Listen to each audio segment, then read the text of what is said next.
So now I'd like to introduce Doug Brouwer. Doug is actually the chair of the Humanities Committee for HASP. He is also a world traveler, has led mission trips, pilgrimage, study tours to countries around the world. He has challenged in groups and solo. And in recent years, he has discovered the joys and challenges of walking solo along the various Camino paths in Spain and Portugal. He has been a Presbyterian pastor for over 45 years, serving churches in the US and Europe, including international churches in Switzerland and in the Netherlands. So thank you, Doug, for being here today and making this presentation. Thanks, Cindy. Appreciate that. Some people, when they serve churches, have hardship duty, and I have to say, I have served churches in lovely places. It was not difficult work. It is good to see you. Thanks so much for coming. I'm guessing one reason you are all here is that you have an interest in travel. Maybe you've done a fair amount yourself. I was speaking to one of you out at the coffee station and discovered that you've been to 3 countries that I haven't been to. So so my guess about you is that there's a fair amount of travel experience in this room. Here's my promise to you. I'm not going to do a travelogue. I think there's one slide that's coming quickly of me going somewhere, but it's unimportant to the presentation.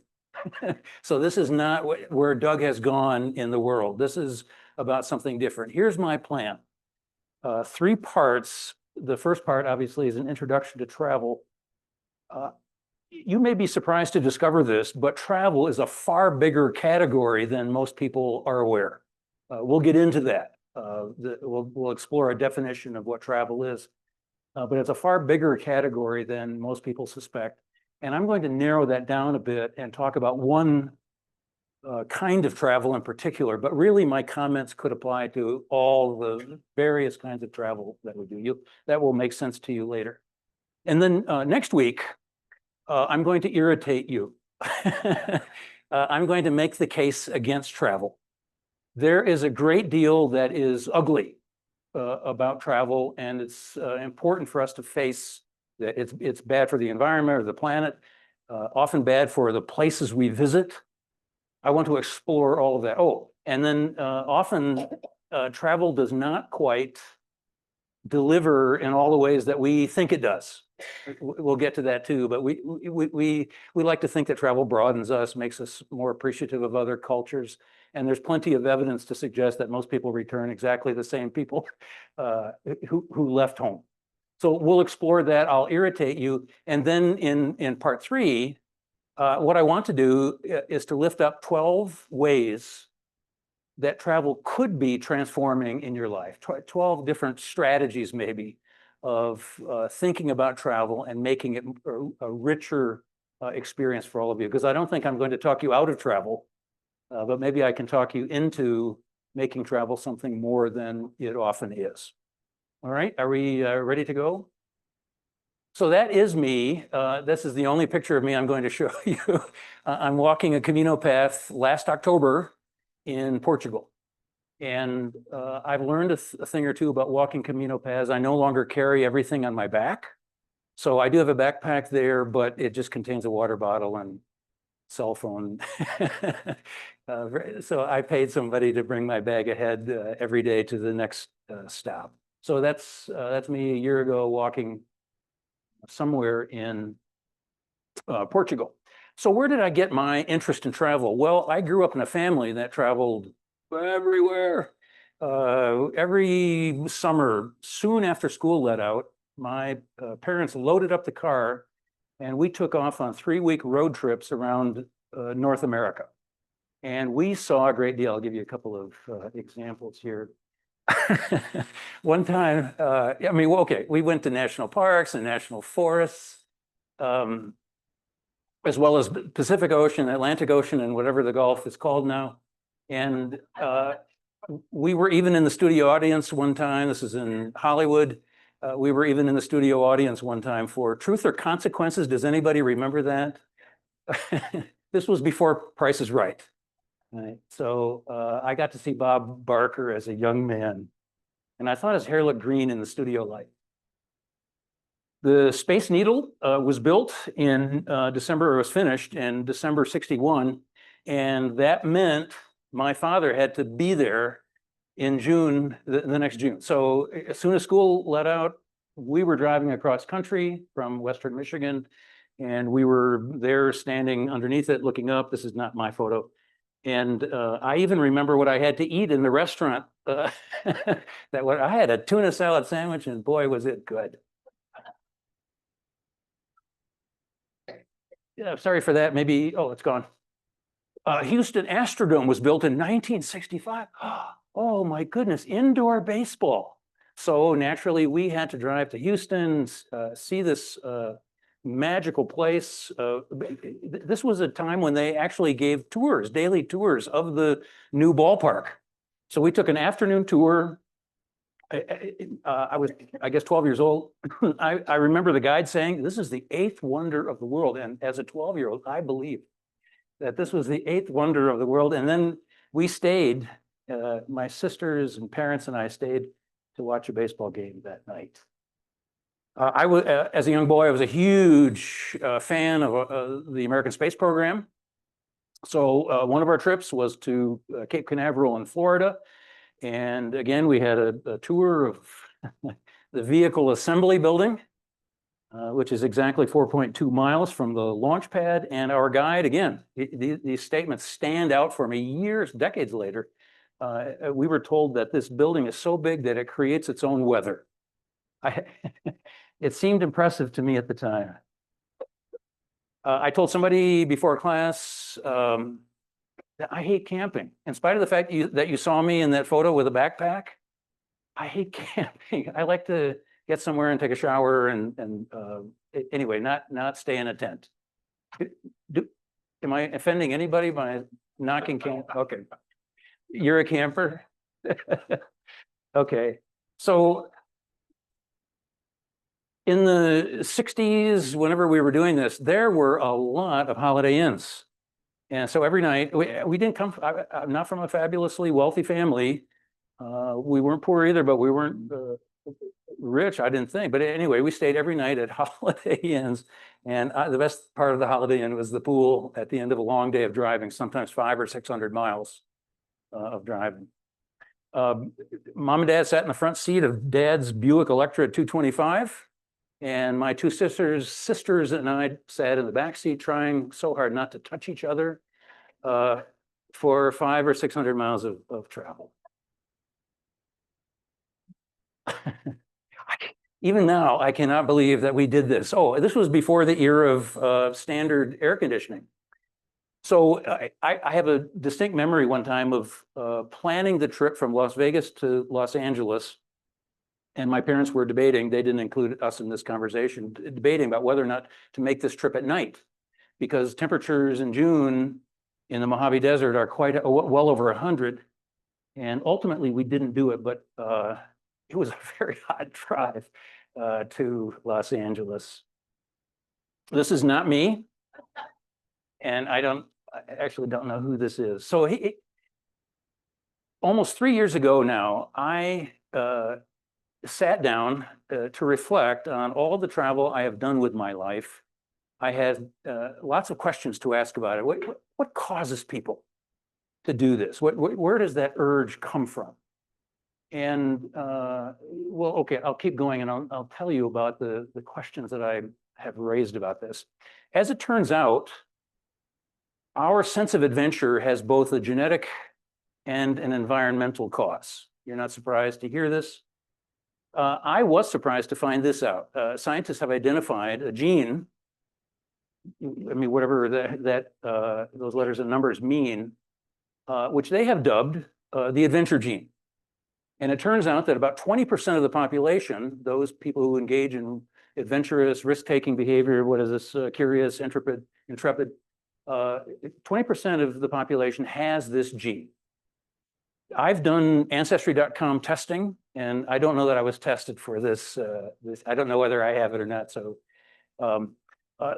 scientists, a lot more study needs to be done, but scientists are speculating that one of the urges to leave Africa 50,000 years ago was this genetic component, that there was an urge to move out into the rest of the world.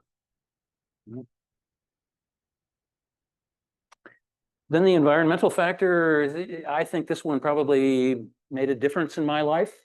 If you grew up in an adventurous family and you were given opportunities to explore and take risks, that might lead you to become an adventurous adult, but not always. My sisters, who had the same experience I did, have lived their entire lives in West Michigan. And I mean, they appear to be normal people. They function at quite a high level, and but they have no need to go anywhere, which is very strange to me. Some people have speculated that gender makes a difference. So historically speaking, it's men who engage in risk-taking activity. I think you could add more to bungee jumping and skydiving, but you get the idea.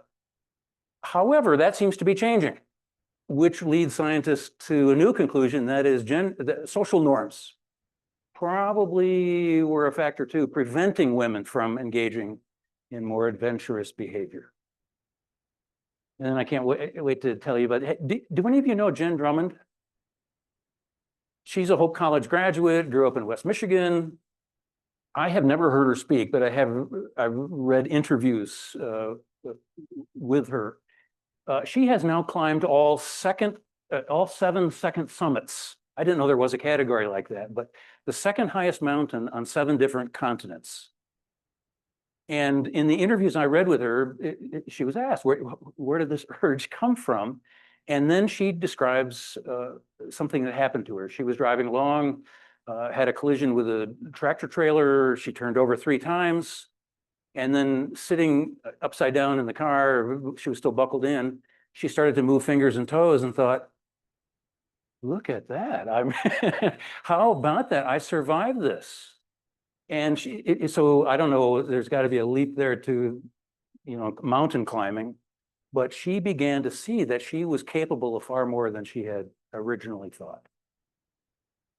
If she ever speaks at a HASP monthly meeting or on campus somewhere, I'd love to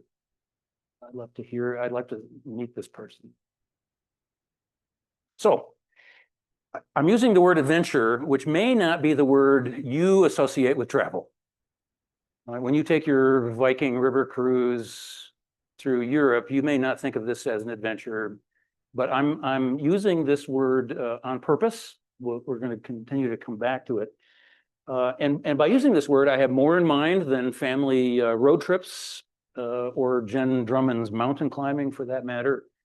What I would like to describe for you is the many, many different ways that people set out, go places, and meet people. Right? And I'd like us to think about this in terms of adventure. A person who shaped my thinking about this is Stanley Hauerwas. For many years, an ethicist at Duke University. He's got a wonderful book called The Community of Character. And he uses the term, he introduced to me the term worthy adventure. And in this book, he asks us to think about all of life as worthy adventure. What is a Christian supposed to think about his or her life? Well, think in terms of worthy adventure is what he says. And I happen to agree with that, but I want to use this term, worthy adventure, to describe something much more narrow. Not every time you get up in the morning, which can be I recommend it to you. Think about every, wake up in the morning and think about the coming day as a worthy adventure in your life. What a wonderful way to live. But for my purposes, I want to keep this somewhat more narrow. I don't know about worth dying for stuff, but something that engage in behavior, engage in activities that challenge us to grow, to learn, to connect with others, kind of like HASP. Right? HASP has been a worthy adventure in my life. All right. By introducing a term like worthy adventure, it seems to be saying that not all adventures are worthy. And this is what we're going to talk about next week. I want to challenge you next week. I said irritate, but really just challenge you to think differently about our travel habits. I'll give you an example. Have any of you, well, no, you don't want to give yourself away. So recent visitors to Venice, Barcelona, I would add Bruges and Amsterdam. I read recently Bangkok falls in this category, although I've never been there. They're overrun with tourists, especially at certain months of the year. So a cruise ship will pull up, and in the case of Venice, they were once allowed to go right down the main canal. Anyway, the cruise ship pulls up, 1,000 people, sometimes 2,000 people get off. They mill around these city centers, and then they have to be back by dinner because that's paid for. So they all go back to their ship. And what has happened is that these beautiful cities have been overrun with tourists, and it's a shame.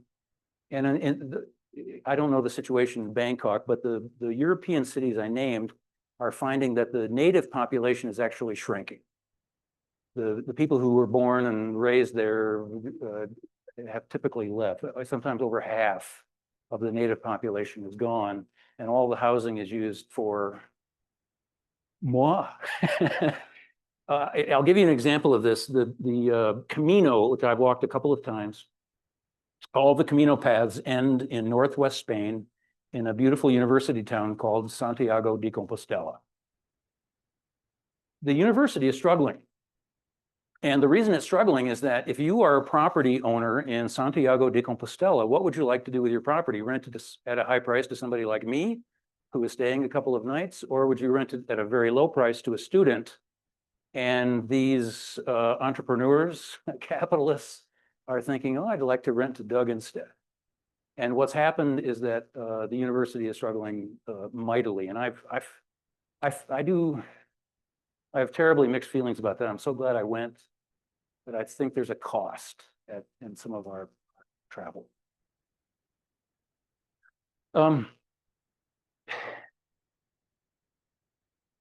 Yeah, we'll come back to this next week. I'm not going to irritate you too much today, but I want you to know this is coming. I want us to think carefully about what the claims we make for our travel experiences. I have a childhood friend named Clark. I won't give you his last name. I'm guessing some of you may know him. We went through school, college together, and now we're mainly Facebook friends. On his Facebook homepage, whatever that's called, he writes, I have been to 86 countries on 5 continents. Good for me. And I thought, okay, I'm jealous. Part of me, I have to say, part of me is jealous. I don't know that I've been to 80, don't even know that I've been to 80 countries. But what claim is my friend Clark making about his life? He's saying, I think the implicit message is, I'm a different kind of person as a result of having been to all of these places. And if I ever get the chance, I'm going to say, Clark, is that really true? I mean, in what ways is your life different as a result of all of this travel around the world that you've done?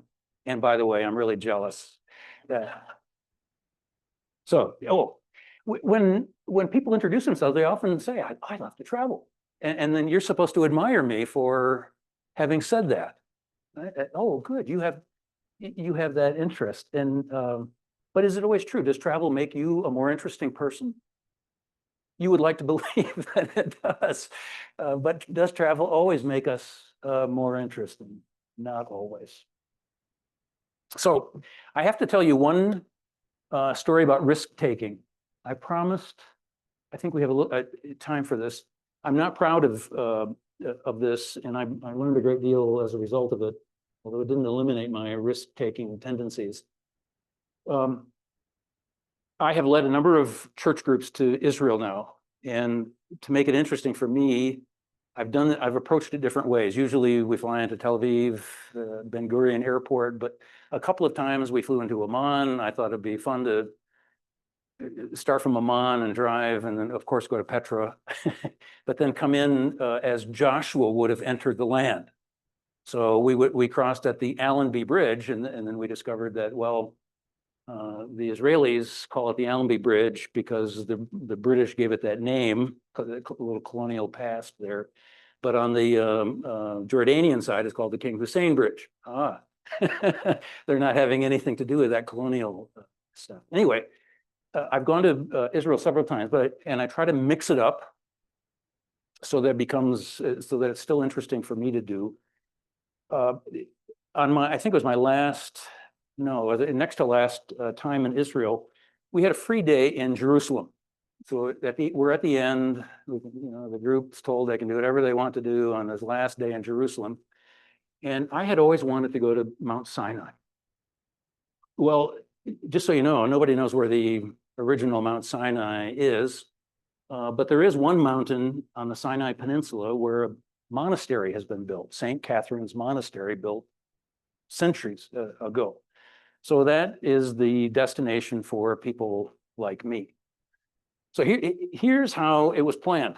My 19-year-old nephew, that's an important fact in this story, my 19-year-old nephew and I rented a car in Jerusalem and drove about 3 hours south to Eilat, a resort town on the Red Sea, popular Israeli resort.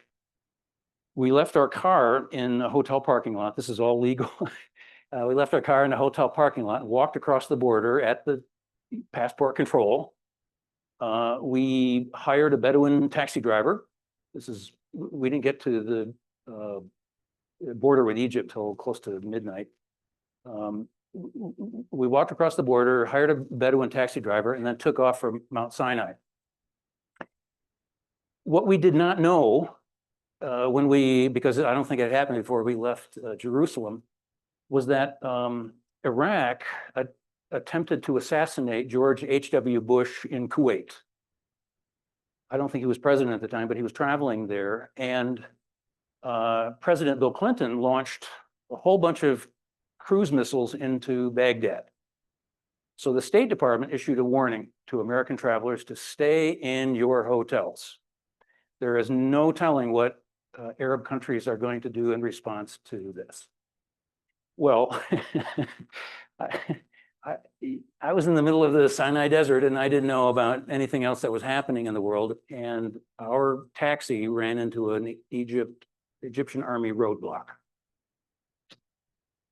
And our Bedouin driver got out. There was an animated conversation with an Egyptian army officer. And finally, the army officer came to the back seat where I was sitting with my 19-year-old nephew and asked for our passports. He looked at them, then he went back to talk to our driver for a while, and that's when he came back and said, "Do you know what happened tonight?" And we could honestly say we have no idea, but it's got to be bad. And anyway, I forget how long this took, but it was agonizing. The thought that crossed my mind in that moment was I could never look my sister-in-law in the eye again if I don't bring her 19-year-old son home. I'm going to cry telling the story. So I made the decision in the back seat of the taxi. I'm going to exchange my life for his if that's what this comes to. And as you can see, I made it home. The Bedouin taxi driver jumped back into the car and we sped off. And I can't read. So the hard part of the story is over. Can I finish telling you what happened? We got to Mount Sinai about 2 a.m.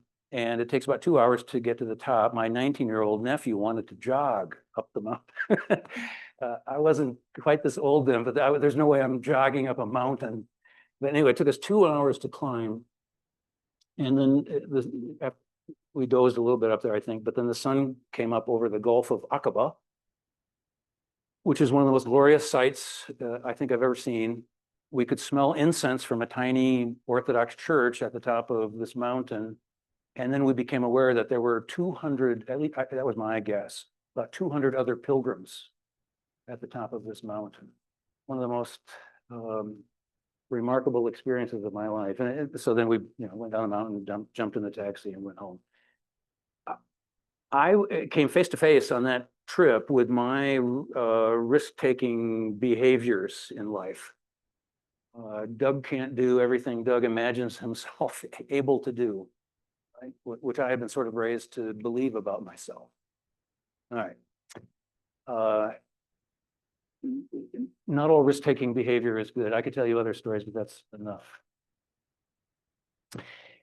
Wikipedia. has a very interesting definition of travel. Generally speaking, it's the movement of people between distant geographical locations. Does that mean up north? Traverse City, is that a distant location? I don't know.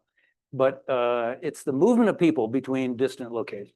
Now, here's where it gets interesting. Reasons for travel include recreation, holidays, rejuvenation. Lots of us engage in travel for just that purpose. Nothing wrong with that. I've done a fair amount of it myself. There's nothing quite like going somewhere warm and putting your toes in the sand and reading a book. Tourism, research travel.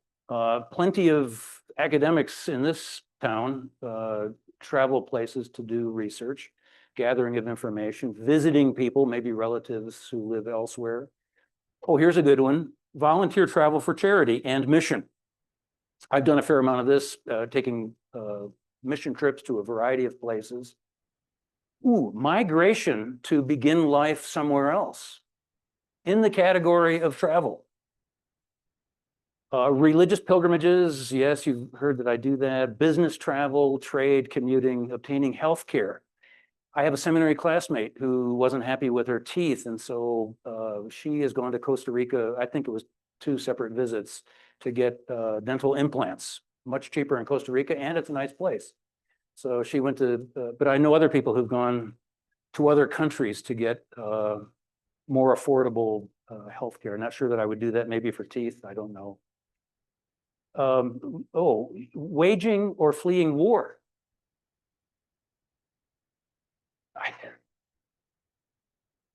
I think it was in the HASP. Oh yeah, it was yesterday in the HASP classroom. We heard someone give a presentation on Honduras and how people from Honduras, well, mainly from Venezuela, but from Honduras too, are at wit's end over the state of their countries, and that's when they start to migrate north. That too is included. That activity is included in the definition of travel. And then finally, for the enjoyment of travel, I guess this would be the Alaska cruise, which I'm still hoping to take.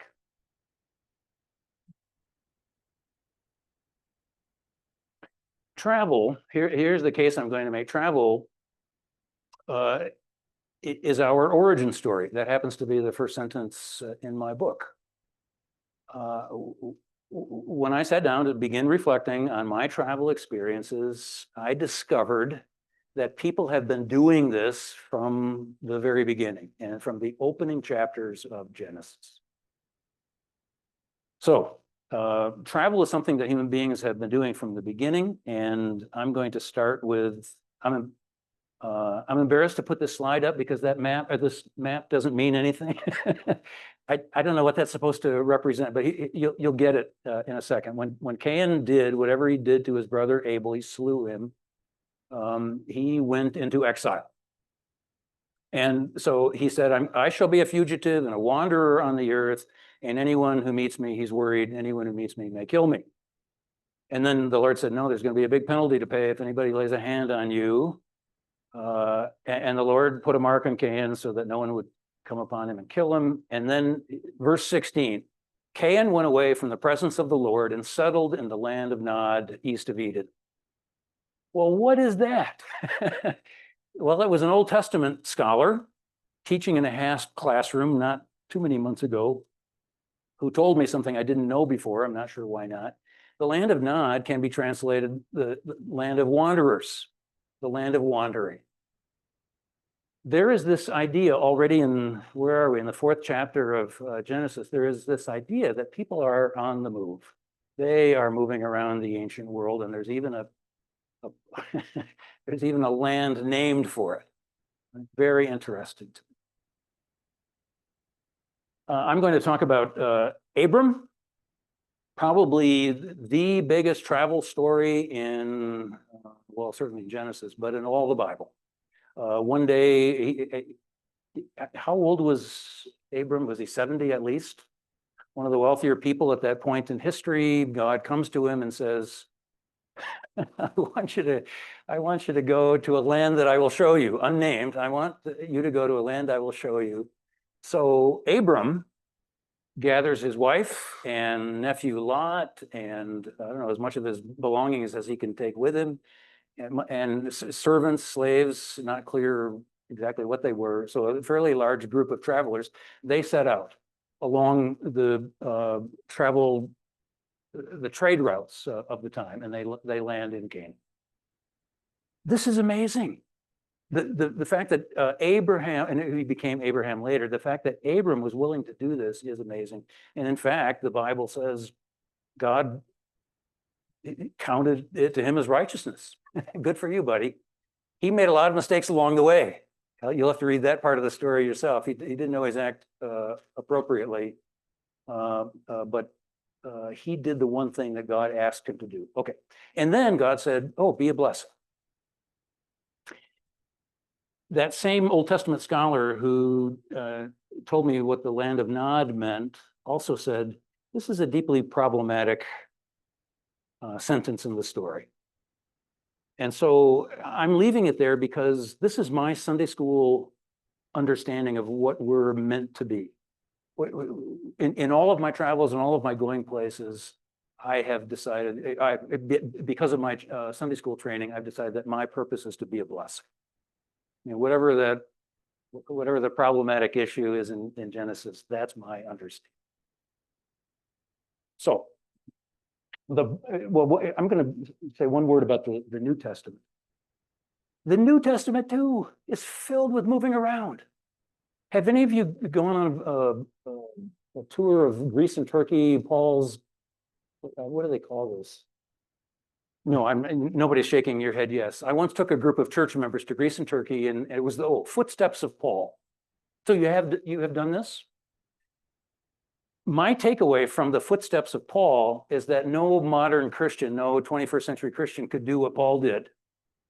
We were traveling around, 43 of us on a bus, vast distances between these cities.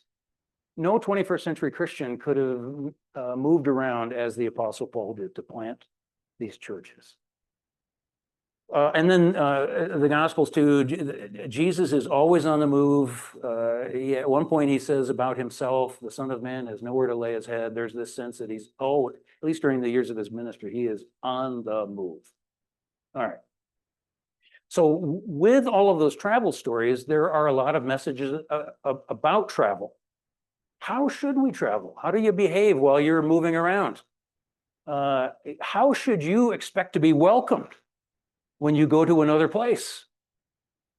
The Middle East, this is a surprising discovery, but the Middle East is a surprisingly hospitable place. You'd never know that from watching the news. But the Palestinian Christians I have come to know over the years are just breathtakingly hospitable to visitors at least from the US. And there's a long history to their hospitality. It's part of what they're taught to be. How should we welcome others? Not sure I want to go too deeply into that, but that's an issue in our country today. What is our responsibility to the stranger? Those migrants from Venezuela and other countries who are fleeing war, difficult lives. And then at the end of our travels, can we expect a new home? I can't resist telling you this part of it. It's the epistle to the Hebrews that tells us that Abraham never settled down. He and his family continued to live in tents. They traveled lightly, and they continued to think of themselves as sojourners in a foreign land. Their identity was not that they were I don't know what the right word is, Israelis. It wasn't that the land belonged to them, it was that they were moving through. That's what Hebrews seems to say about their identity. Anyway, at the end of our travels, can we expect to find a home?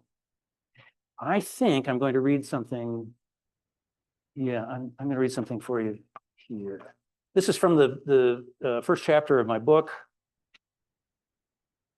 I've come to believe, after doing my reflection and research, that travel has an undeniable spiritual dimension. Even the secular forms of travel that we do, travel has an undeniable spiritual dimension. So let me read this for you. All of this moving around that people do, this longing to see and experience new things, this vague dissatisfaction with where we find ourselves right now can be described in another, perhaps better way. Sehnsucht, any German speakers here? Okay. Sehnsucht, do you recognize the word? It's a German word with such a precise meaning that most translators make no attempt to render it into English. I wish I had a slide so you could see the spelling of it.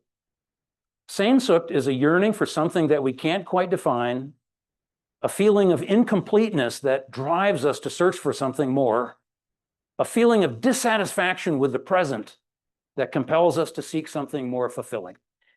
C.S. Lewis, not a native German speaker.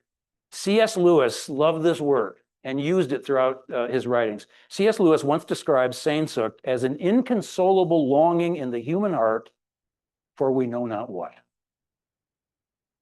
At least 2 other languages have words that also refer to a longing we can't quite describe. And I believe that speaks to the universality of the concept.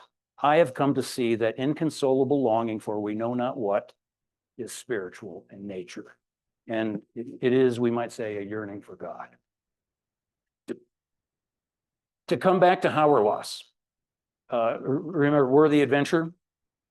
Hauerwas wants us to understand all of life as a worthy adventure. And it's true that every time we get up in the morning, we can think of the day ahead in terms of an adventure. With that intention to live life as an adventure, everything that happens to us is an opportunity to grow. And every person we meet can enrich our lives. We can even frame life's inevitable disappointments and setbacks as occasions for growth and change. I would like to think that most days I live that way. It's not true, but most days I think I do. For the purpose of this book, though, Worthy Adventure will refer to something much narrower, something more than what happens each new day. A worthy adventure takes us outside our comfort zones. Okay.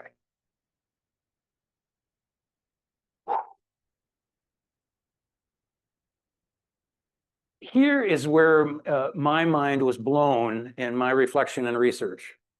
Travel encompasses far more than I ever thought. Think back to that Wikipedia definition.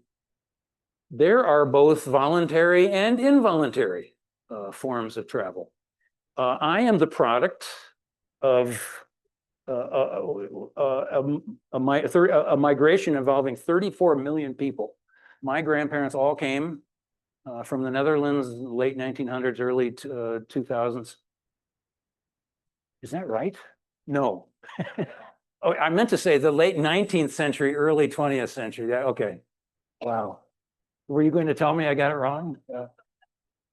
So I'm part of this, I'm a result of this mass migration, one of the largest on record. My grandmother would say that they left voluntarily.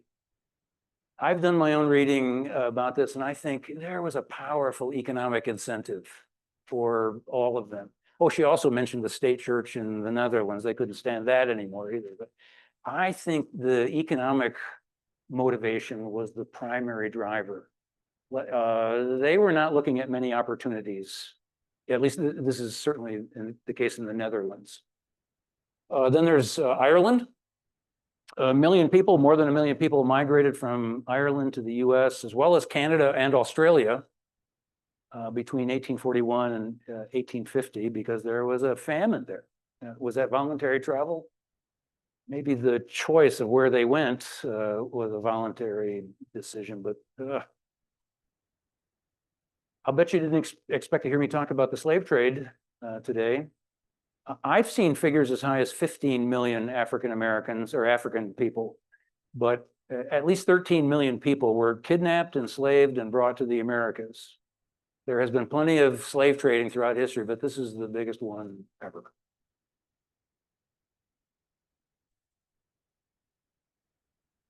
In 5 years, we're going to observe, I was going to say celebrate, we're going to observe the 200th anniversary of the Indian Removal Act. Thank you, President Andrew Jackson. Indigenous peoples from the Southeast were rounded up, and they were forced to march to the west to what is now the state of Oklahoma.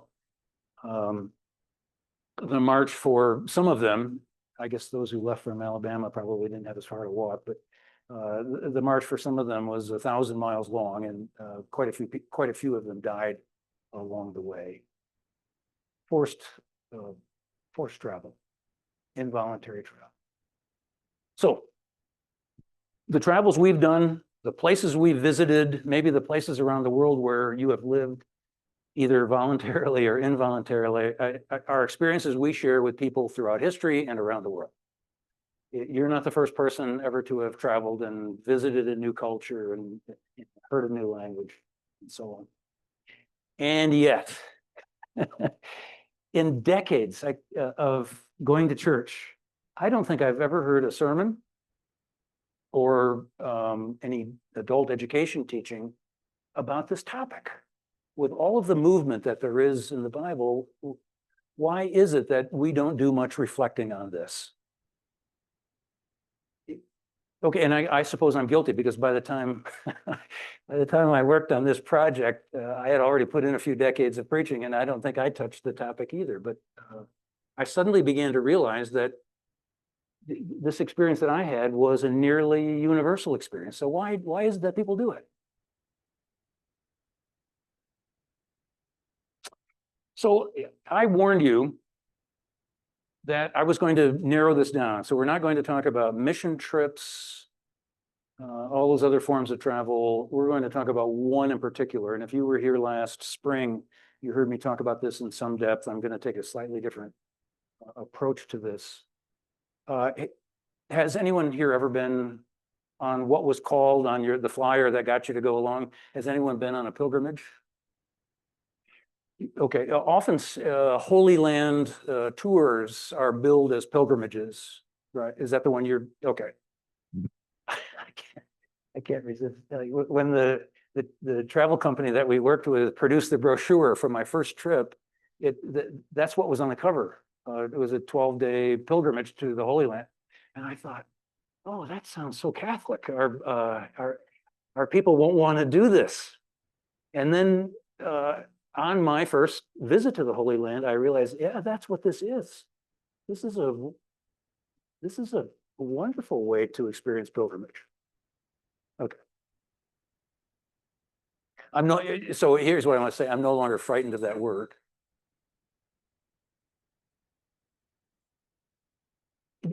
It's shocking to me that we spend so little time thinking about this, because 240 million people around the world engage in pilgrimage activity every single year. Well, think about that. This is and I'll give some examples of this. It's just amazing to me. So, for example, pilgrimage is one of the 5 norms or pillars of Islam.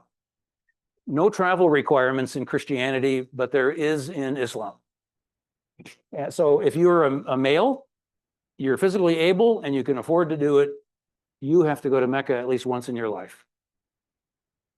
And here's what I wanted to get to. Interestingly to me, a growing number of women are now participating.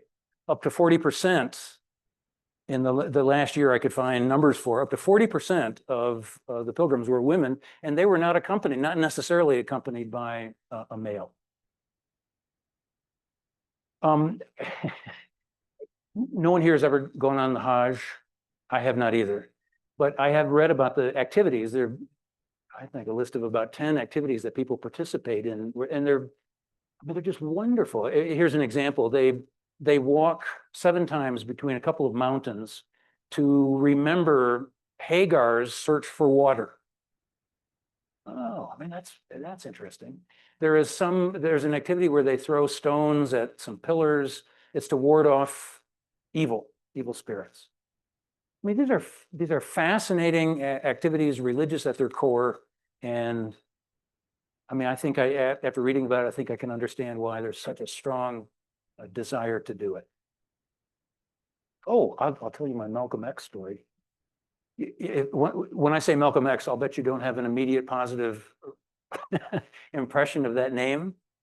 At a certain point in Malcolm X's life, well, actually close to the end, he rejected the Nation of Islam, left Elijah Muhammad behind. The Nation of Islam did not encourage the Hajj, but Malcolm X went to Mecca. and he had a life-transforming experience. And unfortunately did not live long enough to write about it. But what was so amazing to him was that people from all over the world, Muslims from all over the world, came together in a joyous celebration of their faith, something he had never experienced before. And then sadly, he came home, and within a year or so of having been to Mecca, he was assassinated. But his life story is a powerful example of the potential for life change, and his whole viewpoint on politics in the U.S., race relations changed dramatically because of his experience. Kumbh Mela. Why is it that Americans know nothing or almost nothing about this? It's shocking. 400 million people every 12 years. 400 million people in India gather at the Ganges River for bathing rituals. And I probably would not have known this about this either, but it appeared on the front page of the New York Times in January.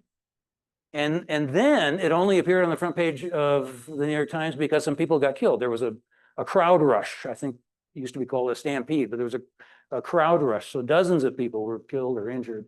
And then, of course, it becomes news. But think about this. Every 12 years, 400 million Hindus gather for a religious ritual. My mind was blown, and then I found myself being angry at, it doesn't take much these days to get angry at the media, but I found myself thinking, well, why don't newspapers cover major world events like this? We need to know. Sorry. So Kumbh Mela means Festival of the Sacred Pitcher. Every 12 years, I think there are lesser festivals in between, but the major one occurs every 12 years, and we happen to experience the most recent one last January. Peaceful, except for whatever set off the crowd rush in January. These are utterly peaceful gatherings, larger than the population of the United States. Okay. Judaism, oldest of the Abrahamic faiths, may have been the source for most religious pilgrimage. We can read about Jesus' life and his parents' visits to Jerusalem. They would leave home and head off to Jerusalem and participate in the Passover. There's a wonderful story, I think it's Luke 4. I wasn't raised in a tradition that knew its Bible verses, but I know the story. There's a story where Jesus' family goes to Jerusalem for the Passover, and then they head back north to Galilee, and they go about a day's journey, and they say, "Oh, where's Jesus? Do you remember this story? Oh, he didn't come with us. He's still back in Jerusalem." So they head back to Jerusalem, and they find him in the temple teaching all the religious scholars. Right? A remarkable story, but the reason it was so fun to me as a child was, how did this family leave a child behind? Anyway, we know about these pilgrimages because they're recorded in the Gospels.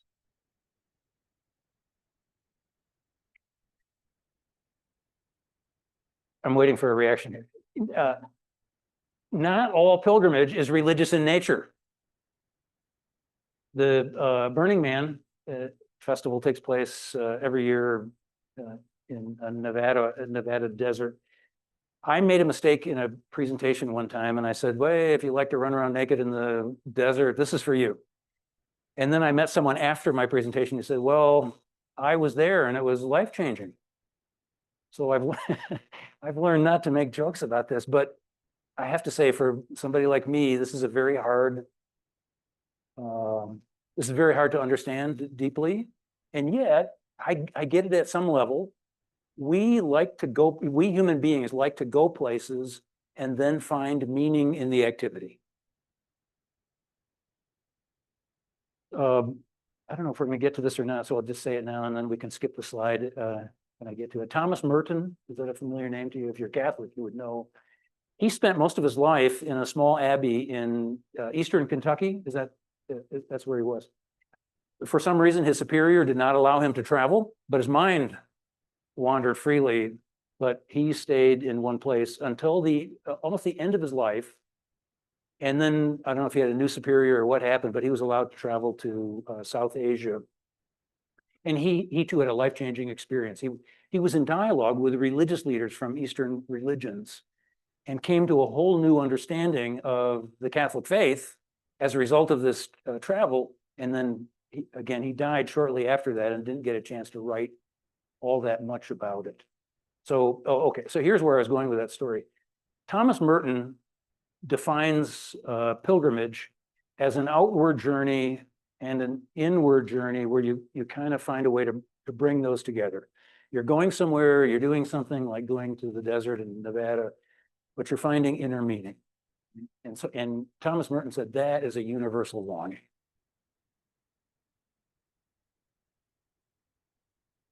I'm waiting for laughter. Can anybody laugh about this? 600,000 people a year go to the home and now the burial place of Elvis. I think this is a quasi-spiritual phenomenon. Oh, there's another one. I don't think I have a slide for this, but John Lennon, Strawberry Field. So John Lennon was assassinated, gunned down outside his apartment building in New York, and a memorial has been created in Central Park called Strawberry Fields. And very similar to this, up to 1 million people every year go to Strawberry Fields to, I don't know, pay homage to John Lennon. Okay. Has anyone been to Graceland? You're proud of it? Yes, okay. I wish I had been there. I don't think I realized until I was doing all my reading for this that he's buried there too, but I don't know where else they would bury him. Oh, I'm not sure what to do with this, but I think it fits this category. I don't know enough Chinese people to have a serious conversation about this, but every year 2.2 billion people go somewhere. And it's not just like going to grandma's house for Thanksgiving. There's more going on here, I believe. Were you going to say something? Sorry. I had Chinese students living with me for 5 years, and they talk about how they go to their hometown every year to visit with grandma. Yeah, I don't. And days away. And I don't, I mean, this is my ignorance. I don't understand fully what ancestral worship is, but I think that's part of the equation. They go and remember where they came from and who they're descended from. Yep.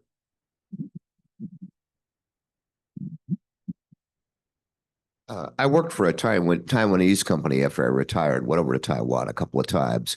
And the big deal in China today is everything is within 200 miles of the Pacific Ocean as far as work. That's where all the plants are. That's where all and they've got all these people to live inland.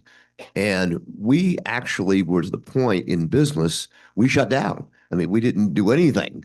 And people all went home. The factories all closed in, I believe, am I correct? It's late January, early February timeframe, which is not really warm in China or anything like that. And they just go back. The rest of the time, they're away from family and everything else. But it's 2 weeks, they go home for Chinese New Year. Thank you for that. Here's another case. This is like Kumbh Mela to me.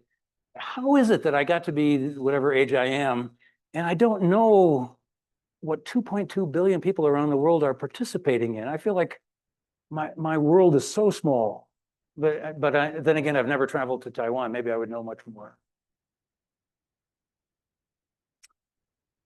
So, okay, I think it belongs in this. Oh, here's my slide about Thomas Merton.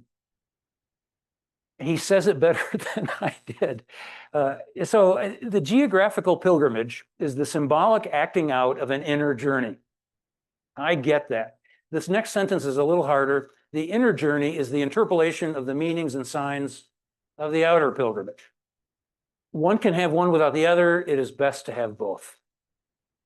You can go somewhere, a physical journey, and not have an inner component to it, or you can have some sort of, okay, you can go somewhere and not think about it at all. I think what Merton is urging us to do is to think deeply about the places we go and allow those visits, those travels to change us. Right. I'm going to give you an example of my reading. Anyone familiar with this book, Blue Highways by William Least Heat Moon? Have you read it? Yeah, it's been out for a long, long time. I think he has a brother who's William Most Heat Moon. So anyway, he's a Native American. He lost his job and his marriage at age 38. And as he puts it, a man who can't, oh, I forget how he put it. I'm not gonna be able to remember. But anyway, he loads up his van, which he christens Ghost Dancing, and he travels around the perimeter of the United States. And the title of the book comes from the fact that he doesn't take major highways, he takes the less traveled roads, the state roads and so on. This book is remarkable. I recommend it to you. Believe it or not, this book is often used when spiritual guides, I forget their exact name. Who am I thinking about? You can go to, oh, anyway, pastors and spiritual guides are often trained with this book. Why? Because of the way he has conversations with a wide variety of people. So he meets sex workers in Los Angeles, but fishermen here and there, and just an astonishing variety of people. And in every case, he expresses interest in them. I want to know who you are. I want to know how you came to be, what you are. This is a wonderful book. And then we, of course, learn something about him too, but his focus is always on the people he's meeting along the way. Is this your memory too? Well, yeah. There's an updated. Wait a second. Yeah. Updated picture book relating to that. Say it into the mic for the people at home. There's an updated picture book now that's related to the Blue Highways. And I think he took some photos along the way. So some of the people he meets are pictured in the book. So that's what you're A large. oh, better edition. Okay. So when I think about travel that meets the Thomas Merton standard of an inner journey connected to an outer journey, this is one book that I think about. I think that he accomplished it. Another word that I've come across that I use quite frequently, maybe interchangeably with pilgrimage, is the word Ithaca. Because Ithaca is both a destination home, but it's also used as seeking a place to call home or your new home. So if you look at a broader definition than just the Greek mythology, then it's often used as kind of like, and that's an inward and an outward journey. If you look at Yes. trying to find Yep. where you belong. Yep. Thank you. I'm going to hold this book up as the antithesis. This is Graham Greene's Journey Without Maps. There was a period of time when, I think this is a colonial mentality, there was a period of time when people traveled to other places and referred to them as exotic. And just about every page of this book I find cringeworthy, because he's looking at these other cultures through Western eyes and sees them as inferior. Oh, there's another even better. Edith Wharton wrote a book about Morocco, which I read because my wife and I went there after retiring. And so I thought, okay, Edith Wharton, she's a wonderful writer. I'll read what she has to say. Oh my, as cringeworthy as this book, she, again, looked at Morocco through Western eyes, was grateful for the French colonial rulers because, as she puts it, the rulers saved the people from themselves. She got to go into a harem. I forget what the ruler is, but I forget what the ruler was called in Morocco, but she gets to interview some of the women in the harem. And as I say, her description of the women, she forgets what's really going on with the relationship between these women and the man who's in charge of them. And she describes their appearance and their butterfly fingers. And I think, oh my gosh, she's describing them as exotic and they're sex slaves. So anyway, there's two very different kinds of travel books out there. And those that were written in the 19th century, early 20th century can be very cringeworthy. Oh, Mark Twain. Have any of you ever read his, I'm forgetting the name of the book, but he got a steamship cruise, first to Europe and then the Holy Land. Thank you. Thank you. My brain is not what it used to be. Innocents Abroad. I recommend that book because at the very end, he said, in fact, this quote gets put on yard signs. People love to quote it. Travel changes us for the better. You can't travel and then be the same person. But if you read, if you read everything that comes before that statement, you think, oh my gosh, Mark Twain, I'm so embarrassed for you. He has a long description of Portugal. They stop in the Azores Islands. And he is so condescending to the Portuguese people that I want to shake him up. He sees no value to their way of life. And I think, please God, let me not be that kind of traveler.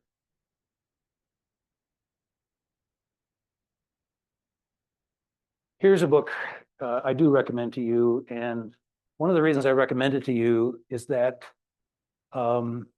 she never went more than 2 miles from home. So she didn't damage the planet as far as I know. Annie Dillard is just a wonderful writer. She did her master's thesis on Henry David Thoreau. So I think she got the idea of, number one, for walking a lot, and two, writing a book from Henry David Thoreau. So here's what makes Annie Dillard different from most people who set out and go places. She is walking with her eyes open. She saw a lot. And I'll tell you the funny part of the story. When I first read this 25 years ago, maybe, I think I mentioned it in about 10 consecutive sermons. And some wise church member should have taken me aside and said, Doug, we love it that you read, but you read other books besides Annie Dillard. But this book had such an effect on me when I first read it that I continue to quote from it. I highly recommend it to you. So and then I'm going to show one more book to you, and then I have some questions for you because I'd like to hear about your own experiences. So what surprised me in my reading about travel is that it's actually an academic discipline. It's an interdisciplinary area. But a number of very academic books have been written about travel, surprisingly enough. And Susan Roberson, who teaches at Texas A&M, has collected a bunch of essays about travel. I had no idea that you could be as boring as these people are in terms of their travel writing. These people write about travel, but they write about it from an academic perspective, and they don't make it seem very compelling. But the reason I'm holding this up is that people do think very carefully about travel and why people do it and all those things we've been talking about today. Okay. I would like to hear from you. I've got a couple of other things, but I would like to hear from you at this point about some of your own travel experiences. And what I'm really interested in is the transformative kinds of travel that you've done. If you've gone somewhere and you've come back a changed person, I would love to hear at least a brief version of that.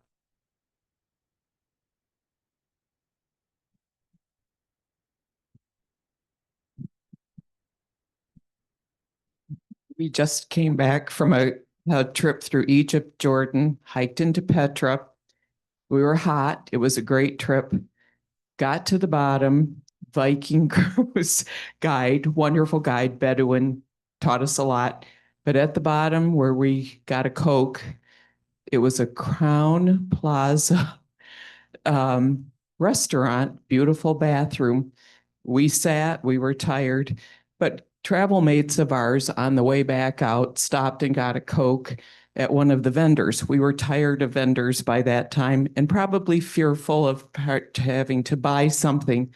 They had the best experience. They were invited in, had tea, spoke with the whole family.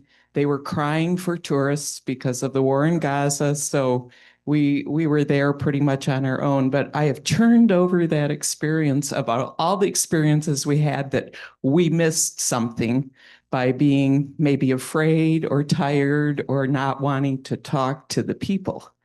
So that was a highlight of our friends, our fellow travelers' experience to meet the people there and risk taking their time. Would you chalk that up to Middle Eastern hospitality, that was a factor in, yeah. Oh.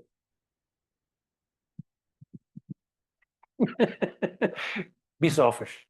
I think one of the most interesting experiences I had was 1993. I took the family and we took a train from I'd say a train and a bus, I should say, from Sydney to Broken Hill, Australia. Broken Hill is out in the middle of Australia. It's the copper out there.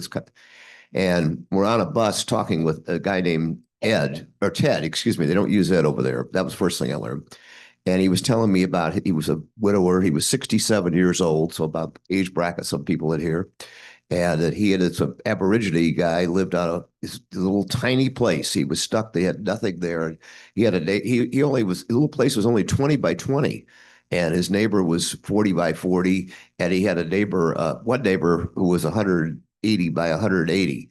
And I finally said, Ted, I have no idea what we're talking about here, numbers wise, Doug. You know, what and he said, well, I tried to use your language, miles. So his farming neighbor, if you know where M46 is, it goes across from Muskegon over to Saginaw to there, south of there to the Ohio state line. That was one farm over there. Now, the land is terrible, but that's one farm. His little place was only 20 miles by 20 miles, and he felt like he was cooped up in a little apartment. I thought that was a change in life to learn about that.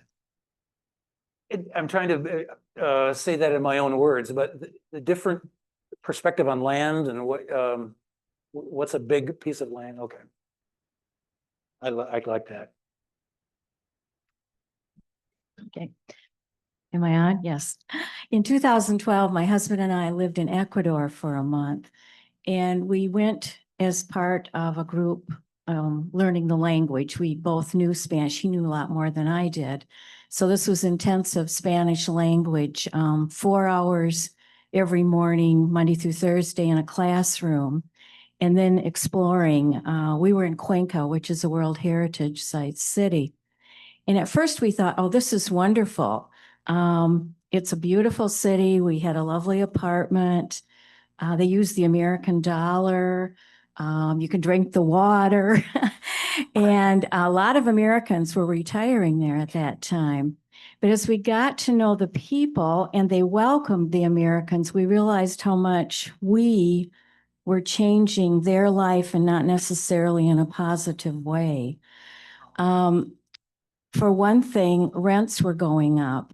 We had a lovely apartment, and each of us had a personal tutor that we met with every morning, and Berta was her name. And she said, your apartment would rent for about $500 a month, which would be a steal around here. She said, the average Cuencan makes $250 a month. So we can no longer afford to live in some parts of the city. And I know one night we were going to a concert and it started at 8 o'clock, and I made a comment, how early should we go to get a good seat? And she laughed and she said, yes, you Americans have changed that too. When we say a concert starts at 8 o'clock, it starts when everyone gets there.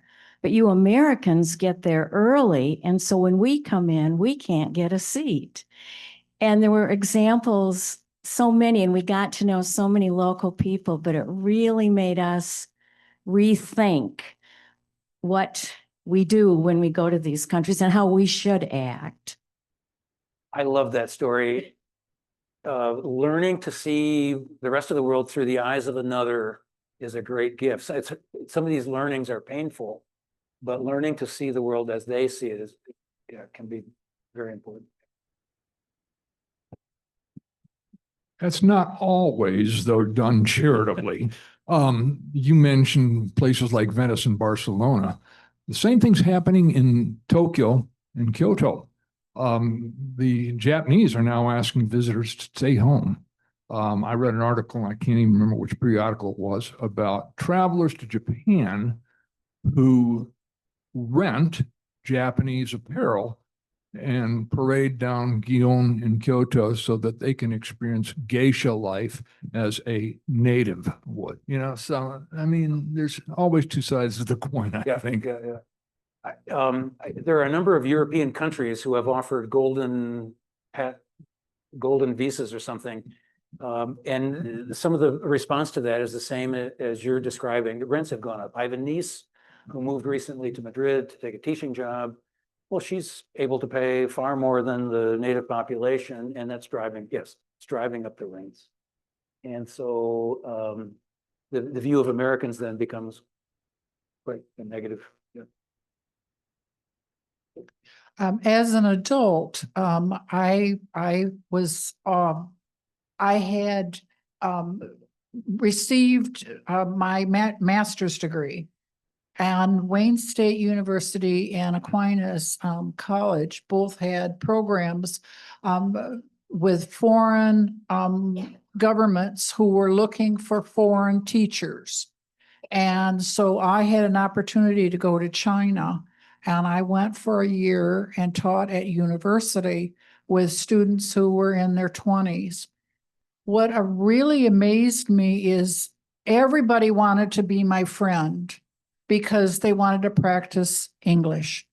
The government had mandated that students had to learn English, and my students had already had 7 years of English, and they were in, like I said, early 20s, but they'd never had a foreign teacher. And so what I found is that the people that I dealt with, including students and adults, wanted to know about America. They wanted to know about our culture. They loved our movies. They loved our music. They knew everything that was the brand new movies that were out before they even were out here in the United States. They got I don't remember what you called it. They got all that stuff before we got it here in the United States. And one of the things that they wanted to have, especially the students, they wanted to have what Americans had. And so they started raising cattle, which they hadn't done in a long time because the land was for raising crops because of their population growth. But my students wanted to know about personal life. One of the things that they asked me to do as a teacher there, teaching English as a second language, was how was an American wedding taking place? Because their weddings don't go like that. They get together like a reception with their family, and they have a meal, and they stand up, and the couple stands up in front of everybody and says, "We want to be married," and they're married. So they wanted to have a married ceremony. I had 6 classes a day, and every class wanted to have the wedding ceremony. And so I manufactured one and included everybody in the marriage ceremony. Those who could not be the participants were the audience, were the guests to the wedding. And so I had a wonderful time, and they loved to take me all kinds of places and show me things. And I got to do wonderful things and go wonderful places. And I met some wonderful people. And one of them was the husband was a policeman, and the wife was a doctor, and they adopted me and called me sister. And I thought, well, that was really nice. So you started with language learning, and then you talked about weddings, but we're going to come back to language learning in the 3rd week. I'm a proponent of language learning, and one of the biggest obstacles is what you mentioned, that people will say to us, "Oh, we'd love to practice our English with you," which is partly true. I mean, especially the young people are trying to master the language. But Americans, Brits are a close second, but Americans are virtually alone in the world in expecting everybody else to speak English to us. And Americans, I'm sorry if this sounds offensive, Americans put little effort into learning the languages of other cultures. And it, but, but it's not easy to learn those languages. Yes. Oh, if I may, I've, not to brag, but it's 86 countries and 5 continents? 46 countries, 5 continents, Oh. 46 states on this continent, on this landmass here. And for background, one of those trips was I was backpacking around the world by myself. So I've had a lot of poignant experiences, but I have a few rules. I never stay in a chain. I never stay at any American kind of place. And of course I'm not filthy rich, so I had to do this on the cheap. So you stay in some pretty sketchy places sometimes. But one of the more poignant experiences that I recall was the first time I went to India. And the first time I went to India, I actually went to stay at an ashram for a spiritual experience. But then after that experience, I was traveling around a bit. And I recall staying in a, for what lack of a better word, was a hut. I mean, it was literally grass, some sort of material with, I slept on a mat on a dirt floor. It had openings for windows, but there was no glass and there was no lock on the door. And by all accounts, I was far richer than anybody I had seen in a 50-mile radius. And obviously I stood out. And I'm from Chicago and grew up till 4 years ago. And I had never had that experience here at home. And when I came home, what I thought was, who's richer, them or me? That they can go to sleep at night and put their head down and not worry. And yet we can't do that here. So I feel like I've had some experiences that have made me question my life here and the choices I make. And it sounds like the reflection continues. Sure, yes. I've got a story I want to end with, but there's plenty of time for Steve. Yeah, I lived in what was the country of Swaziland, is now the country of Eswatini. I lived there for 4 years. And one of the things that living in that culture, I was earning $8,000 a year as a medical missionary. Okay. That I was the rich guy. And I began to question the value of American way of thinking in terms of material goods. And many of the, at first when you go there, you begin to feel sorry for the people that are don't have much. But in talking to some of the people there, they say, we feel sorry for Americans because they place their value in material goods. And I got to thinking that, you know, that there's some real truth in that. And I remember coming back to America and noticing how everything was the fastest, the brightest, the shiniest, the best quality. Everything was that. And I tried to resist that. And unfortunately, that lasted about a year. You know, but the culture did change me, at least temporarily. I mean, I think we're raised to think, well, Americans are the best at everything, and the way we do things is the best. And then I think one of my learnings, like yours, is, well, our way of doing things is one way, but there are lots of other ways of doing that same thing around the world, and it works okay. Okay. I want to end with this story. We're not really pressed for time, but I want to talk about how books get their titles. I thought authors chose book titles. So I threw out to the publisher, Doug Gets Around, and that it had bad, yeah, it's awful. So it was dismissed, had bad connotations. And then another offering was get off the bus, because as you'll hear, especially in the third week, I think riding around on a tour bus is not the way to get to know another culture.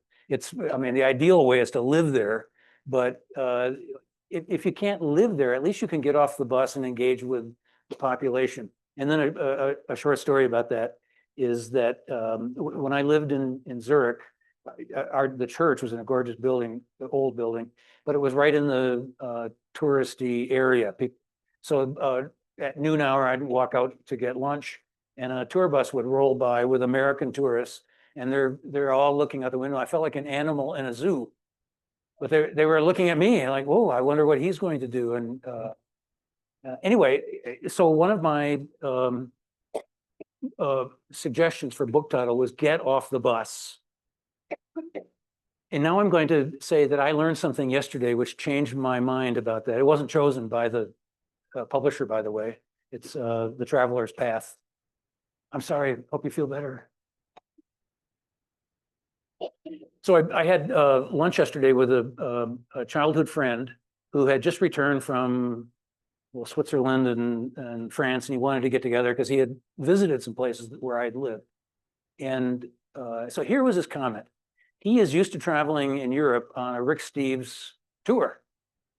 And so when they stop at Sharp Cathedral or whatever, they get a 30-minute lecture about what these stained glass windows mean and how long it took to build and all that. He said, this time we decided to rent a car, be on our own. We were going to do it the way you advised. Well, and this is why he wanted to have lunch with me. He said it wasn't as good. When we took the Rick, and I'm a big fan of Rick Steves, by the way. I think I agree with his travel values.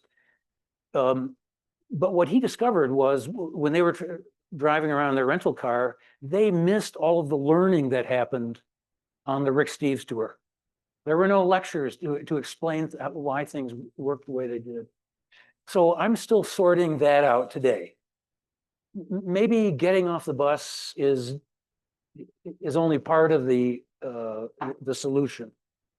I still think that engaging with other cultures is an important thing, but maybe there needs to be I was going to say middleman. Maybe there needs it needs to be somebody who introduces us to the other culture. Does that, okay. Do you want to say something? I don't think it's an either or. I think it could be a both and. Gene mentioned we were on a Viking cruise, but what I found so significant were the lectures that we received from our tour guides. Guides. Now, it was almost overwhelming, but nevertheless, just fascinating. On the other hand, Gene and I spent a month 2 years ago in Oman, and we're heading back 2 weeks from today. We lived there, and we were fortunate to have a rental, I guess it was a rental car at our disposal, but just encountering people as we walked down the street to the souk, or as we went, getting lost. There's another book title. Getting lost, and trying to, ferret out directions from a taxi driver, which, eventually ended up getting me to where I wanted to be. But so I think there are upsides to both experiences. Thank you for that. We're going to get to this in the third week. Another book title would be To Get Sick. There is no better way to understand another culture than to make use of its medical system. I spent a day at emergency at a hospital near Zurich. It was a wonderful introduction to Zurich culture, I thought, because it was vastly different from my experience with the medical system here.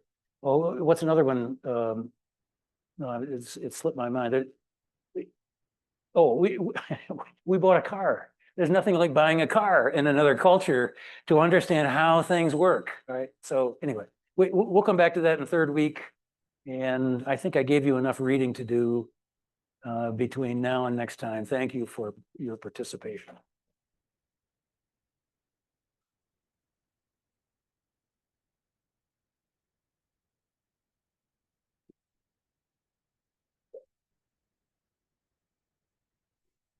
I forgot that you. Oops, I'll get rid of this. I forgot that you did that backpack. You're a brave person.